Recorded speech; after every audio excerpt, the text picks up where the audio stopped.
Owning a home is said to be the American dream. Maybe it is, and maybe it isn't. It depends on your situation. Let's dive in and see which situation fits you the best. Thanks for tuning into my channel. I greatly appreciate it.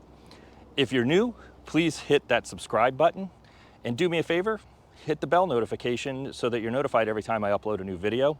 It means a lot to me. Let's get started with pros and cons of owning a home.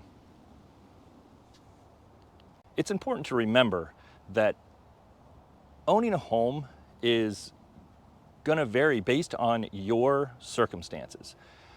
There's no one perfect answer for everybody.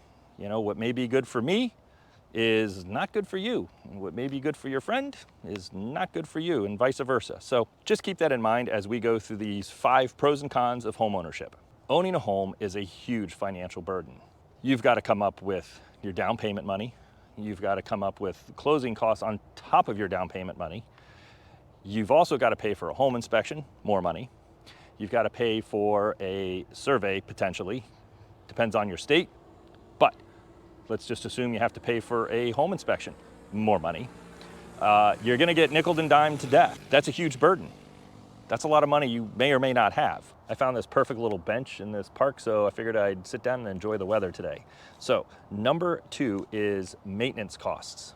We're talking not things like, pressure washing and, sweeping the driveway, cleaning your screens, that kind of maintenance. I'm talking the big stuff. So like your roof, you're gonna have to put a little bit of money away above and beyond, your principal, interest, taxes, and insurance. You're gonna have to put money away for maintenance items. Every day that goes by, that roof is coming closer to expiring, and the insurance company, requiring you to put a new roof on.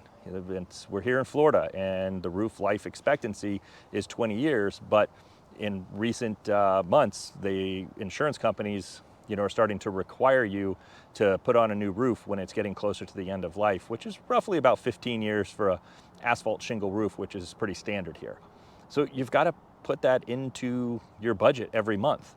Otherwise, 3, 4, 5, 10, however many years down the road it is, you could come up with hey, I need $15,000, and you're gonna have to take out a loan potentially on that.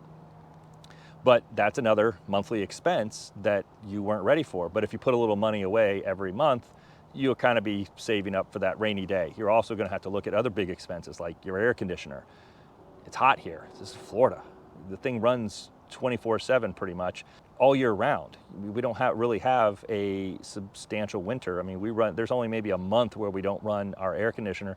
And even during the day in our colder months, we still have to run the AC just a little bit. So they get beat up pretty bad. So that's another big $5,000, $10,000 expense, depending on how many units you need and what type of air conditioner you get. Number 3 is limited flexibility. You're gonna be stuck in one spot.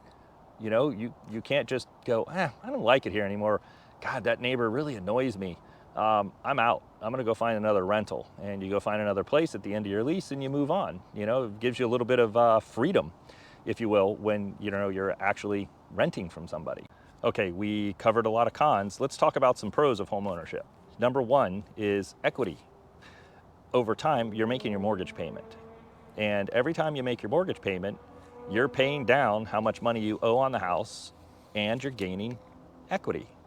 Regardless of what the market's doing, you're potentially gaining equity. Now, I get it, there's those crazy years where, maybe we don't gain as much equity because the home values went down. But remember, historically, home values go up over the long haul. If you're trying to purchase a house to flip in a year or two, that's a whole different video and that's a whole different conversation. That's not what I'm referring to. I'm talking about home ownership. You're buying a home to live in and be there for whatever your foreseen future is. You're also typically, there was a study done that you're 40 times more wealthy if you own a home. So because you're gaining equity in the house, you're also, because you're paying the mortgage down, but overall, you're building equity in your home. And you have the ability to do things when you have that equity. You could take out a home equity line of credit to do renovations, which would then up the value of your house. You could take the home, you could take a credit out or refinance the house to pull some equity out and maybe buy a second property to turn it into a rental as an investment, and then start the process over again. And then while that renter is paying your mortgage down, and you're having somebody pay for that equity and that gain, that value. Yes, I understand you have a mortgage payment to make, but you're putting a tenant in there and they're gonna make that payment for you, and you're getting all the value in the back end. Personalization. If you own your house, you can personalize it. You can do whatever you want with it. You can put in a new kitchen. You can change the countertops. If you don't like, a light brown cabinets and you want to go to dark brown or white cabinets, that's your prerogative. It's your house. It's your home. You can do whatever you want within that property, and you can do pretty much whatever you want outside the property.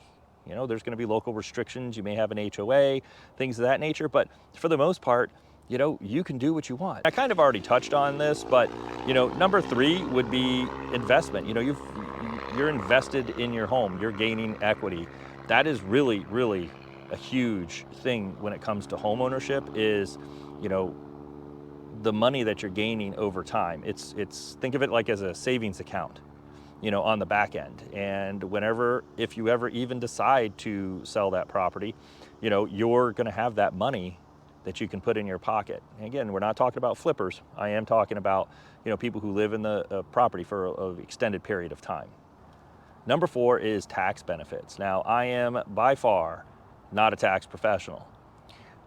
And if you want to confirm these things, please feel free to reach out to whoever does your taxes, or a CPA that and go over some of the tax benefits of owning a home. But you do have certain things that you can write off at different times when you own a property. It also allows you to have a higher net worth, and you could maybe take out a loan where the interest on that loan is tax deductible. Yes, you're going to pay interest to the lending institution, but you are able to write off potentially a certain amount of that in your taxes, so you're going to save a little bit. So you're getting something back at least. But again, talk to your tax professional about that.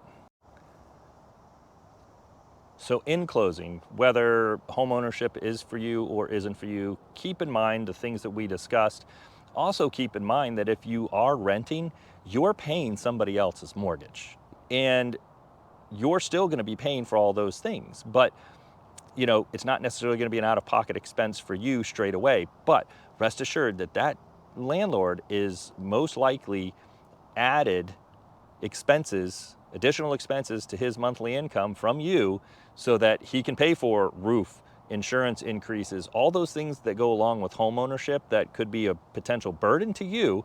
Well, you're paying that for somebody else. And at the end of that, when you say, hey, I'm done with this place, I'm out of here, and let's say you rented somewhere long term, you've got nothing. You just put that money into somebody else's pocket, and you paid that person's mortgage down, or let's say if they don't have a mortgage, you just put that money into their pocket. That's equity gain. So think about it. If you're paying $2,000 a month for rent, which is pretty, reasonable here in the Wesley Chapel, Tampa Bay area, where I'm at, for, a reasonably sized home in a neighborhood, or even some of these new apartments that are built just down the street, that's $24,000. And if you didn't have a mortgage, it's $24,000 that's in your pocket. So just take that stuff into consideration. That doesn't mean home ownership is for everybody, and it doesn't make anybody bad if you're not going to own a home. That's totally fine. It's up to you. So until my next video, please hit that bell button so you get the notifications. If you haven't already done so, subscribe to the channel. I would greatly appreciate it. It'd be a huge favor to me. And I'll talk to you on the next one. Thanks.